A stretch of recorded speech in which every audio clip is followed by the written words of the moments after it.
Hey, fifth grade. This is the very first time I've done anything like this. So it could be really great, or it could be a disaster. But you know what? You can only learn from failing forward. So, I'm going to be posting videos as often as I can. And I'm hoping that that will continue our progress throughout of the dust.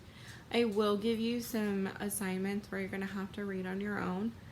And because I posted a PDF version of the book and a table of contents, you should be okay doing those things. So today, I'm going to do the lesson about figurative language for winter 1934 and spring 1934. We're going to look at poems from those two sections of the book. I already did this lesson with Mr. Saul's class. So Mr. Saul's class, if you've gotten this far and you're like, I don't need to hear this again, great, have a nice day. You can watch the next video. Madam Williams' class, I did not get to this with you, so this is definitely a good video for you guys to watch and take notes on. The worksheet that I'm going to be screencasting is attached in Google Classroom at the same link this video is. So if you have capabilities to print, great. If not, just write your answers and draw your sketch notes on a separate piece of paper and hang on to it. Make sure you put a title at the top so you know what it matches to.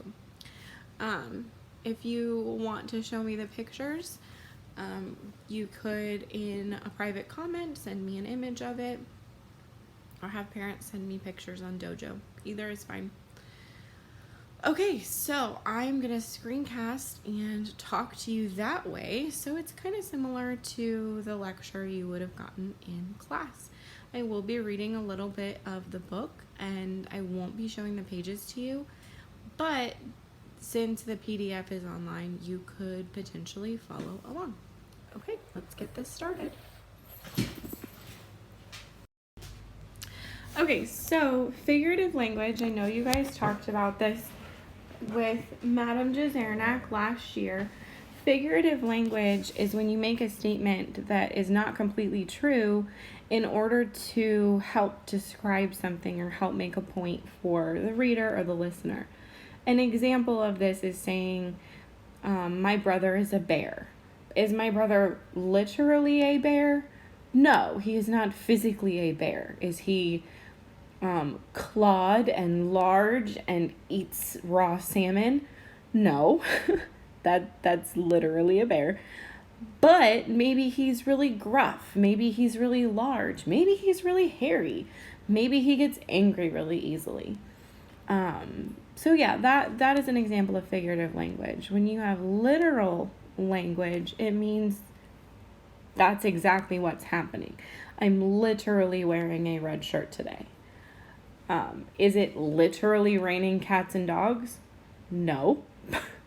But figuratively, it is raining cats and dogs, meaning it's raining really hard.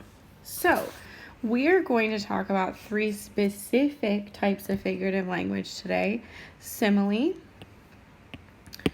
a metaphor, and personification. So again, these should be somewhat of a review from when you were with Madame Jazernak. So a simile is a comparison between two unlike things using like or as. And that is really the key part, the using like or as. This is what's really important because this is what makes a simile different from a metaphor. So an example from our novel is her anger simmering over like a pot in an empty kitchen. So they are comparing her anger to a pot, a simmering pot to be specific. And it's one that's going to boil over. So what does that mean? Her anger is simmering over like a pot in an empty kitchen. It means she's really angry.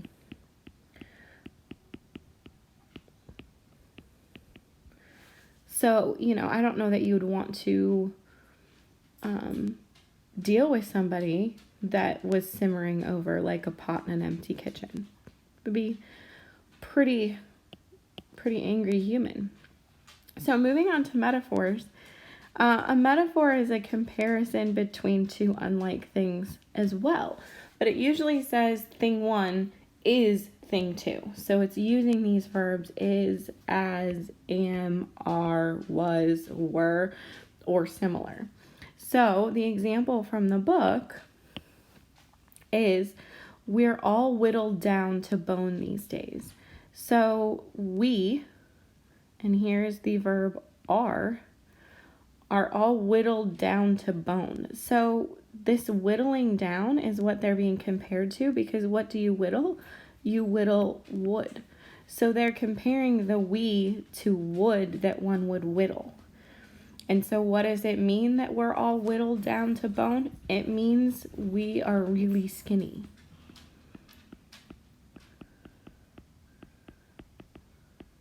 To the point where, we're not seeing a lot of body fat. Okay, last one for right now is personification.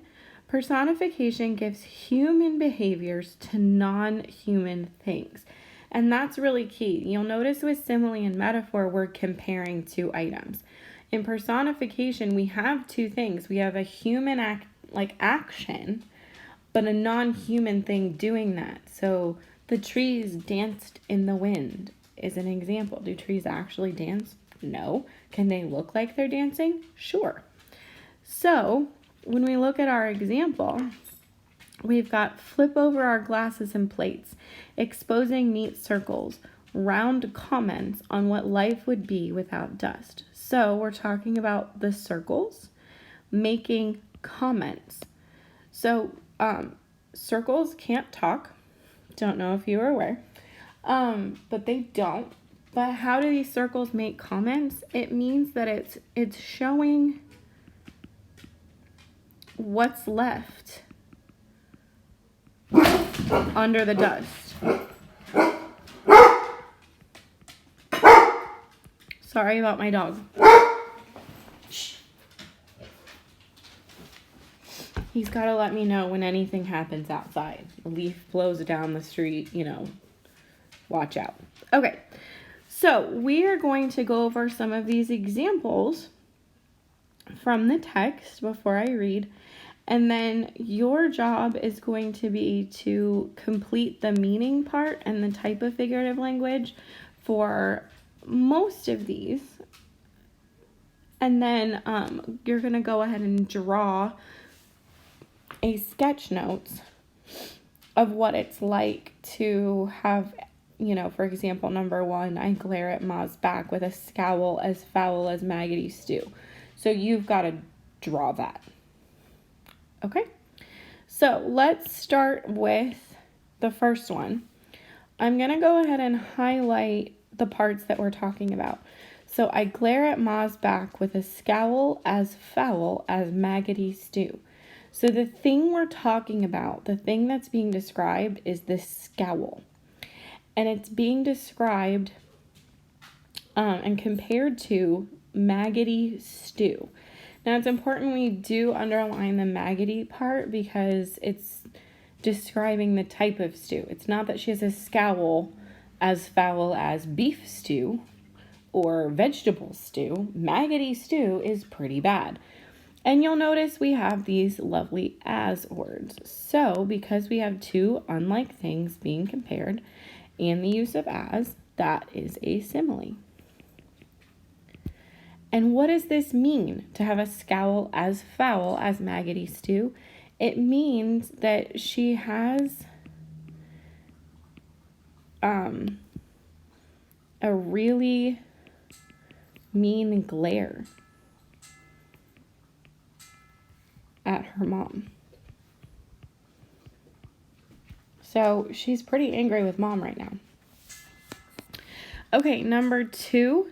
Lightning danced down on its spindly legs. So the thing we're talking about is lightning. And what are we talking about with the lightning? It danced. Now, can lightning dance? No, not literally. So this is personification. And what does it mean? It means that the lightning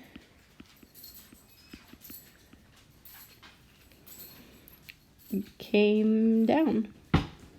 And this is, since it's talking about spindly legs, it's the kind of lightning that comes down like that. There's different types of lightning. There's the lightning that kind of splits the sky. And there's the lightning that looks just like a big camera flash. This is the kind of lightning that is being described as the kind that cuts the sky. Okay, so let's do the next one. I watch the plants blow away like bits of cast-off rags. So, what are we talking about? We're talking about the plants. And what happened to the plants? They blew away. That's a normal thing plants do, so not personification. Like bits of cast-off rags. So we're comparing the plants to cast-off rags, and we're using the word like. So what does that mean, that the plants blew away like bits of cast-off rags? Cast-off rags are like things that you're throwing away. That's what cast-off means. This means throw away. So if you've got throwaway rags, it's just stuff you don't care about that's just trash in the wind. So that's the type of figurative language, is a simile, because we're using like and comparing to unlike things. And and so the meaning, I got distracted. The meaning then is that the plants blew away like trash. Used a simile in my answer, but they're just nothing. It's almost like they weren't even there. It's, if you drive down the road and you see kind of like trash blowing in the way, that's what they're talking about. It's like it's meaningless, which is a bummer because you know that the plants were not meaningless to them. Okay, page 43, number 4, page 43. Let the petals fall into my hair, a blizzard of sweet-smelling flowers. So what are we talking about? We're talking about petals, and they fall, and that's totally normal. And what are they? They're a blizzard. So she's saying that the petals are a blizzard, and when you're saying one thing is the other thing, that is a That is a metaphor. And so what do the petals look like? These petals of blizzards, what does that mean? It means that the petals are like, let me try that again. It means there are so many petals that it looks like a blizzard of snow. But it's a blizzard of petals. So many petals.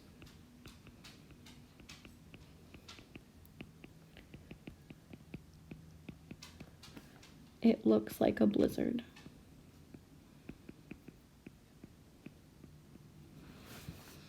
Okay, I guess I'm just going to do all of these. I think that's what I did with Mr. Saul's class, so that seems fair.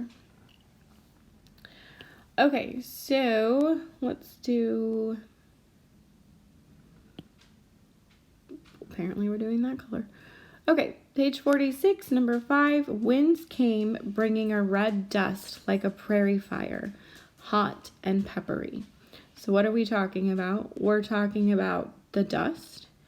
And what are we comparing it to? We're comparing it to fire, and we're using the word like.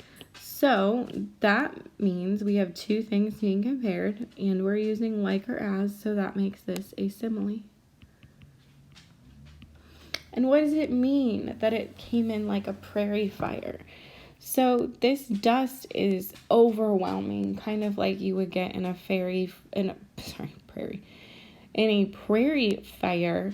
If there was nothing to stop the fire, no rivers, no lakes, no mountains, it's just going to burn everything that's there. So that's what this wind is doing. It's not burning stuff, but it's coming in and it's really hot and it's getting up her nose and it's just kind of awful. So you've got a lot of dust coming, and it's uncomfortable.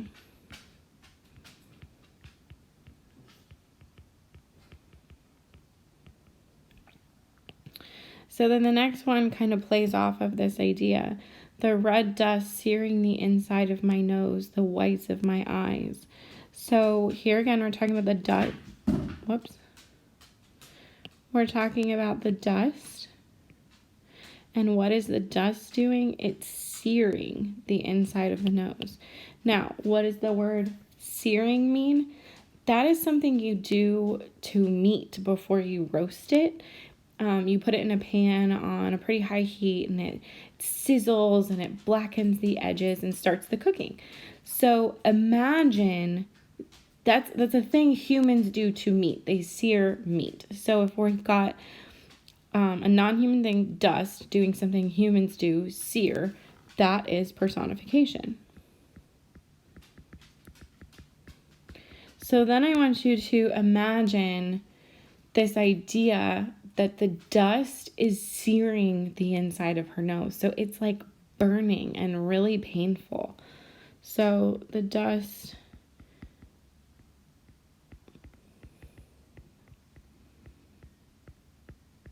is burning her nose. And I don't mean, again, not literally, like her nose isn't literally being cooked, but it feels like it's on fire. It feels like something's up there and she probably has to sneeze, and it's really uncomfortable.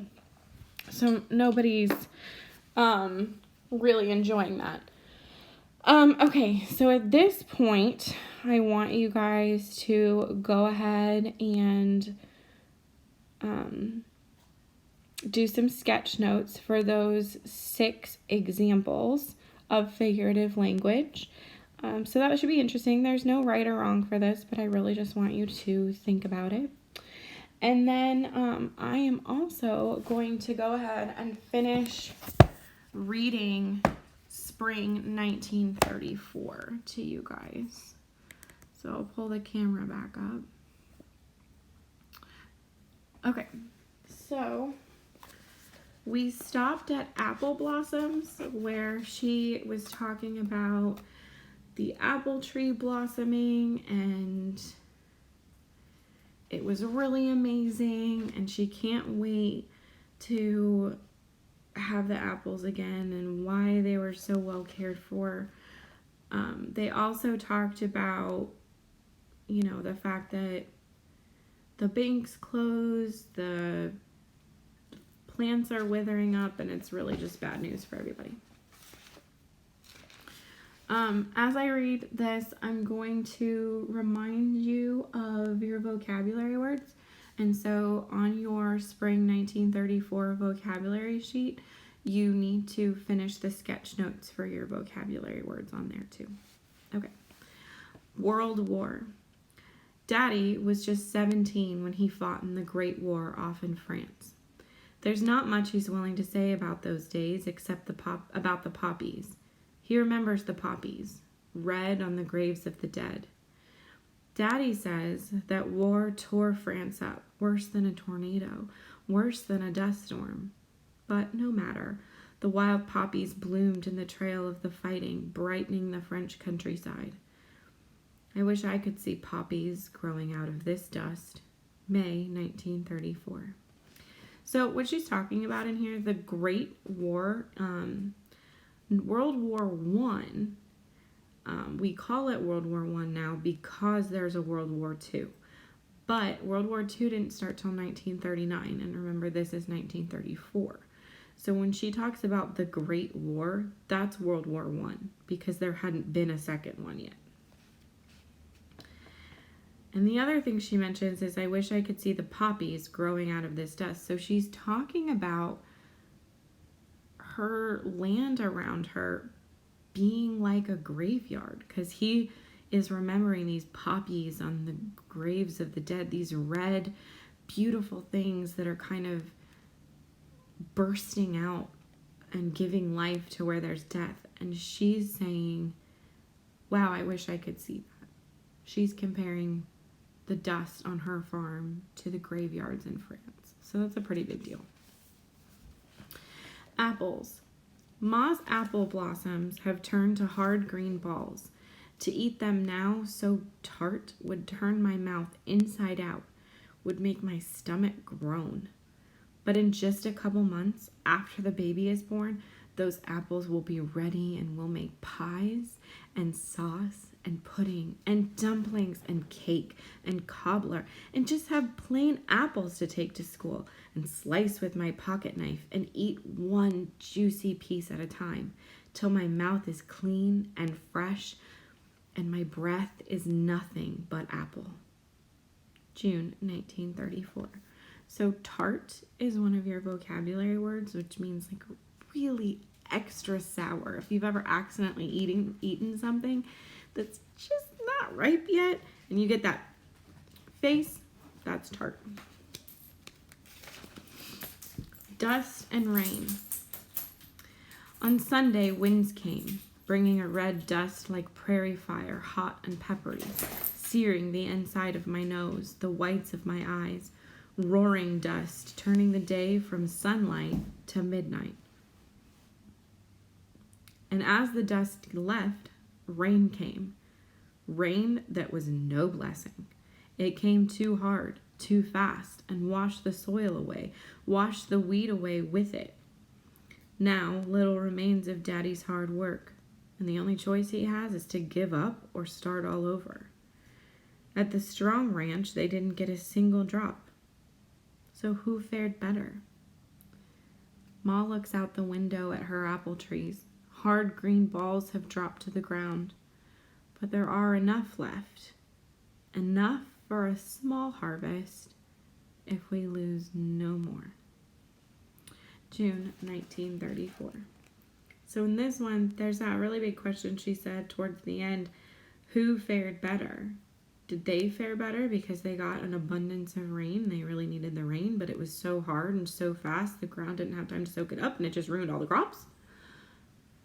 Or did the people that got no rain and their crops are still in want of rain? Who had the better outcome in that?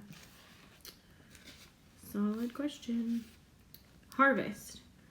The combines have started moving across the fields, bringing in wheat, whatever has managed to grow.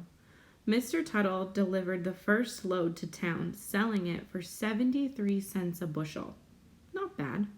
Mr. Chafin, Mr. Haverstick, and Mr. French, they've delivered their harvest too, dropping it at the Joyce City grain elevator.